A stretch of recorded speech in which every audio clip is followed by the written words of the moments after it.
这也太好玩了吧！会走楼梯的彩虹圈你见过吗？把彩虹圈放在楼梯上，把它往下一拉，它就会自己走楼梯，而且它还有个隐藏功能，就是空中悬停。哇，彩虹圈原来还可以这么玩！刚好我也有2个彩虹圈，那今天就来验证一下它可不可以自己走楼梯。先给彩虹圈放松一下，我怕它一会儿走楼梯会紧张。哇，2个彩虹桥哎，太美了！它不紧张，我紧张了，好有意思啊！不是这么好控制啊！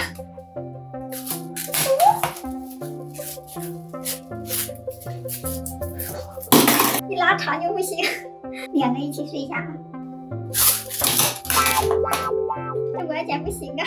这个彩虹圈好玩是好玩，太不好控制了。那现在给他们放松的差不多了，下面就带他们走楼梯去，来看看行不行？再来，哎，走了走了，是不是我拉的太短了呀？还是短一点吧？完全不行，这次走的长一点。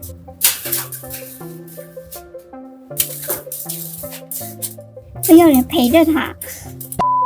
这个彩虹圈走楼梯走是可以走，但是最多只能走2、3步，估计是因为这个圈圈太小了，看来要换个大号的。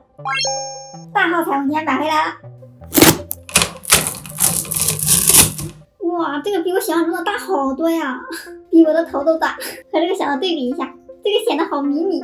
玩一下看看。哎呀，都拿不住。下面我们拿这个大的去走楼梯看看，认为能成功的打1，认为不能成功的打2。来了啊！哇，真的可以耶！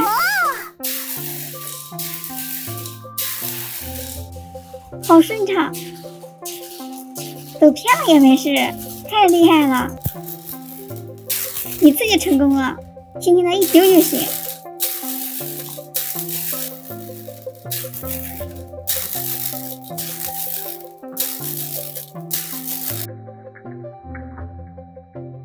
哇，这也太漂亮了，看着好解呀！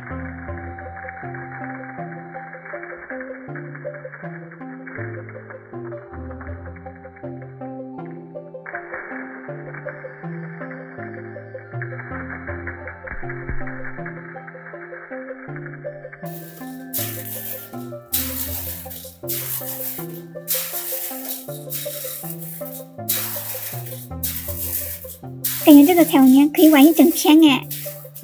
再来试下它的隐藏功能，真的可以哎！再来一下，底部是停了一会儿才落地的。哦，那大家知道它的原理是什么吗？看来走楼梯必要用大的才行，走起来特别溜，太好玩了！好了，那今天视频到这里了，拜拜。